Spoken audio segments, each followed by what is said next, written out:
Morning everyone, I hope you're well.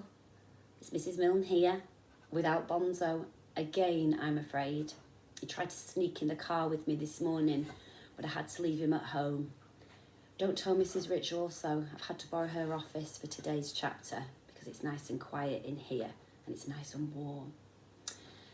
Yesterday we finished chapter 2 of our story Cliffhanger, and you pretended that you were Tim to write a letter to your parents all about your experiences at the Adventure Centre. You did a wonderful job, and it was great to see you using lots of subordinating conjunctions to begin your sentences and also remembering to use your commas. So that was fantastic. It's Friday today, and it's the last day before we finish for our half-term holiday. We wanted to just say well done for the amount of resilience and hard work that you've shown this half term. It's not been easy. It's not how we wanted it to be. We'd love to all be together in our classroom learning all at the same time. But well done for showing so much effort and hard work at home with your learning. We want you to have a good break over half term as well, to make sure you do that. Today I'm going to read chapter 3 of Cliffhanger. And your lesson today, your learning objective today, is going to be to answer some questions about the chapter. So make sure you're listening really, really carefully and following along on the PowerPoint if you want. And let's see what happens to Tim in chapter 3. Because if you remember, today's activity is going to be abseiling. Let's find out what happens. It took ages and ages to get to the top of the hill. And all the way up, I kept thinking about what it would be like coming down. The others raced ahead, desperate to get there first. I was jolly determined to be last. Jake kept yelling to Biscuits and me to hurry up. We went as slowly as possible, and then even slower.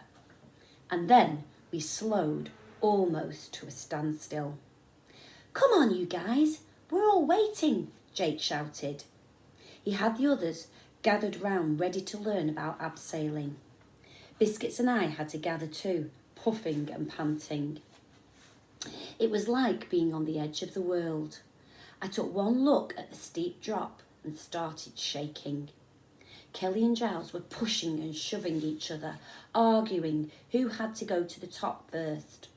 They didn't even seem to notice that if they took 6 steps to the wrong way, they'd be pushing and shoving in thin air. Hey, no messing around now, said Jake. This is the serious bit, okay? Abseiling for beginners. He got all the ropes out of his backpack. Who's going to go first? Me, said Giles. No, me, pick me, Jake, please, said Kelly. You two are always first, said Jake. He put his arm round Laura and Leslie, who were hanging on to each other. How about you, Laura? Or Leslie, said Jake. Leslie can go first, said Laura. No, you can go first, Laura, said Leslie. Jake laughed. Then he looked at me. How about you, Tim? No, I squeaked. Biscuits suddenly stepped forward. I'll have a go, he said. We all stared at him, stunned. Great, said Jake, giving him a pat on the back. Okay, come and step into the harness, Biscuits. That's going to be a bit of a squeeze, said Giles. Why do the boys always go first? It's not fair, said Kelly. You lot pipe down, said Jake. Watch carefully and listen. He was helping Biscuits get the rope sorted round him. We'll hitch this up and tighten it. It's tight already, said Giles. Giles, shut it, said Jake. Now we tie up all the buckles and clip this gadget here, tighten it up, see, so it can't be opened. That means you can't fall out. Are you sure? Said Biscuits. He was starting to sound as if he was regretting his decision. He shifted from one foot to the other, helplessly trussed like a turkey. I'm 100% certain, pal, said Jake. Now you go down at your own pace. Biscuit screwed up his face. What if I get dizzy?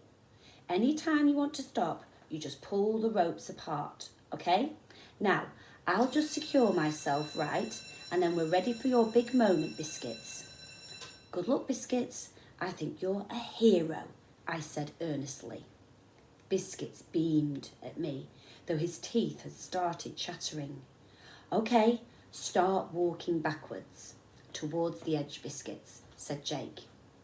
This is when it all starts to get a bit... Biscuits wavered. Even Giles and Kelly looked relieved that they weren't going first now. The thought of stepping backwards into space made my legs tremble inside my tracksuit. You'll be fine, I promise, said Jake. When you get to the edge, stick your bottom out, legs and feet at right angles to the cliff, and don't let go of the rope, especially not with your left hand. You walk yourself down, you're in control, your body weight helps you down. Then Biscuit's body weight is going to whiz him down, mega fast, said Kelly. Shut up, Kelly, said Jake. Come on, Biscuits, over you go. I'll buy you a chucky biscuit for going first, okay? How about a huge, great bag of biscuits, said Biscuits. He started shuffling backwards to the edge, and then over it. That's it. Good boy, said Jake. Don't let go with your right hand. Down you go. Easy does it. Great. Absolutely perfect. One foot after the other. Are you watching, kids? Biscuits is doing a grand job. I couldn't watch, but everyone suddenly cheered, which meant Biscuits had made it right to the bottom of the cliff. I didn't dare look all the way down, but I shouted, "Well done, Biscuits," into the wind. There, I told you it was easy, said Jake, hauling the ropes and the harness back after Biscuits had unscrewed himself. Okay, Tim, you're next. No. Yes, said Jake, coming over to me. No, I said. You've got to go sooner or later, said Jake. Later, I insisted. No, sooner, said Jake. Get it over with. I can't, I said. Yes, you can, Tim, said Jake, holding my hand. He's scared, said Giles. We all get scared, said Jake, especially the first time. He bent down and looked me straight in the eye. But you'll see it's easy, Tim. Trust me. Now into the harness. I found I was being strapped in before I could get away. Jake was telling me things about the rope in this hand, the rope in that, but the wind was whipping his words away. I couldn't listen properly anyway. There was just this roaring going on inside my head. Don't let go of the rope, right? Said Jake. I felt as if my hand was going to burst right out of my personalised safety helmet. This couldn't be real. It couldn't be happening to me. If I closed my eyes, maybe it would all turn into a nightmare, and then I'd wake up in bed at home with Walter Bear. Tim, said Jake, open your eyes. Now, your pal Biscuits is down there waiting for you. Come on, start backing towards the edge. I stepped one step back, then another, then I stopped. I can't. Yes, you can, said Jake. You'll see. Over you go. Don't worry. You can't fall. You just have to remember, don't let go of the rope. I stared at him and started backing some more. Then my heels suddenly lost contact with the ground. I slipped backwards and suddenly there I was, suspended in mid-air. Help! I reached forward, desperate. I had to hang on to something. I grabbed to the rock. I let go of the rope. Suddenly I was sliding backwards. I screamed. I caught hold of the rock, though my fingers bent right back. I clung to it, sobbing. I heard them shouting above me. He's fallen. He's let go of the rope. I knew he would. Trust him. Trust Tim to blow it. He's stuck. Don't stop, Tim, Biscuits called from underneath me. I turned my head and tried to look at him. The whole world started swerving and swooping. Biscuits seemed a tiny blob, millions and millions of miles below me. I was hanging my hands in the whirling space. Help! It's okay, Tim. Don't panic, Jake called down. Don't panic, Tim. Don't panic, Kelly yelled. He's panicking, isn't he, Jake? Shh, Kelly, all of you. Just back off, Jake said. Now, Tim, listen. You've let go of the rope. I know, but it's okay. You can't fall. You're safe, I promise. I don't feel safe. I feel sick. Well, you can get yourself down in a couple of ticks. All you need to do is grab hold of the rope. How? Just let go of the rock. And I can't. Was Jake crazy? The rock was the only thing stopping me swinging through space. I couldn't let go. You're safely strapped into your harness, Jake said. You don't need to clutch the rock. You've just got to take hold of the rope and then you're back in business. See the rope, Tim? Open your eyes. I can't look down. Look up at me, said Jake. I tilted my head and dared peep out between my eyelashes.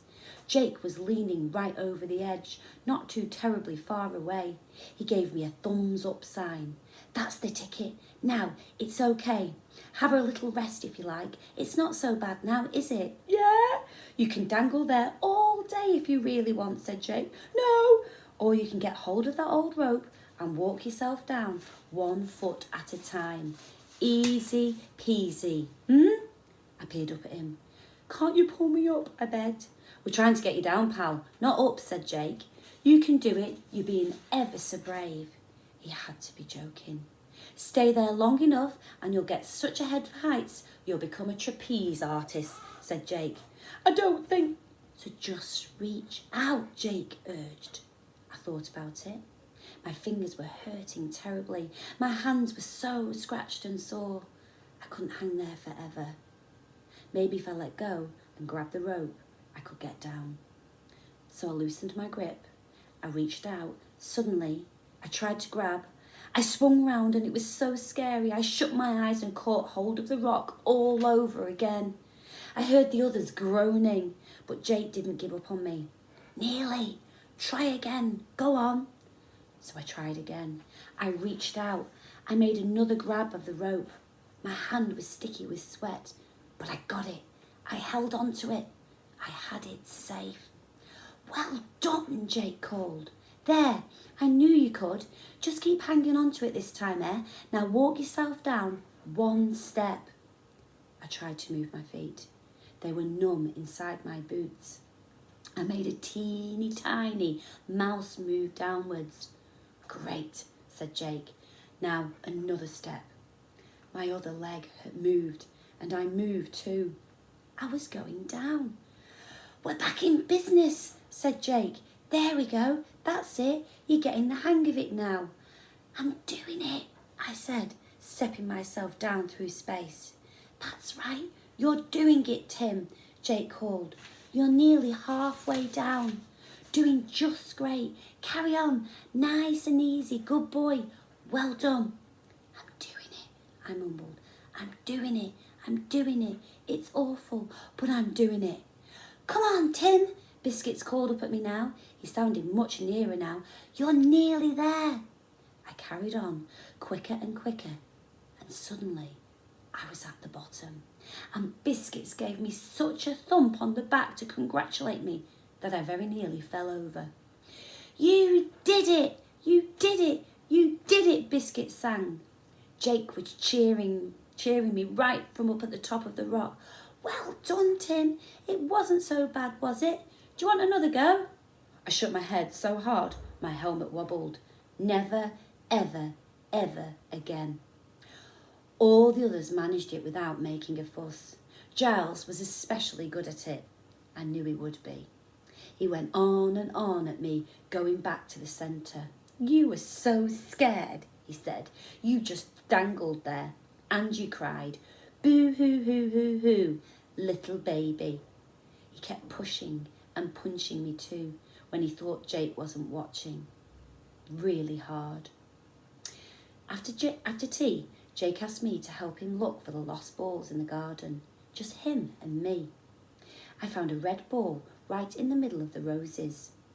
Jake was pleased with me. Well done, Tim, he patted me on the back. His hand stayed on my shoulder. You're finding it a bit tough at the moment, aren't you, Tim? They keep teasing me, saying I'm scared. Well, it's mostly one person in particular, in my bedroom, the one who isn't Biscuits. Jake sat down, and I did too. Giles, said Jake, throwing the red ball at me. Giles, I said, sighing, catching the ball. You caught it, said Jake. I threw the ball back. He threw it to me. I caught it each time. but Jake was giving me very easy throws. You could try standing up to him, Jake said, bouncing the ball. The ball skidded into the roses again and I went to fetch it. I found a little wiggly worm too. It almost got run over by the ball, but not quite. I stroked it very gently. I'm like this little worm, I said, holding it in my hand, and Giles is like a great big blackbird, going peck, peck, peck at me. Jake seemed surprised that I like worms, so I told him about this pet worm I once had called William. I filled a shoebox with earth and made him a special worm motel, but then Mum made a fuss and I had to empty the shoebox into the garden, and William got emptied out too. I'll tell you a secret, Tim, said Jake. Jake said he was scared of worms. Always, ever since he was a little boy. And all the other boys teased him and threw worms at him to make him squeal. So one day I thought, this is nuts. I made myself pick up a worm and I threw it right back. And it was okay after that. I wondered whether Giles was scared of worms. Jake said everyone's scared of something. Mice, the dark, wet in the bed. I held the wiggly worm out and he squealed and he made out he was dead scared. But he was only kidding. I think you've been kidding me all along, Jake, I said, to make me feel better. Jake laughed and said I was amazing at sussing things out. I sussed out one thing. I know what my friend Biscuits is scared of. Running out of biscuits.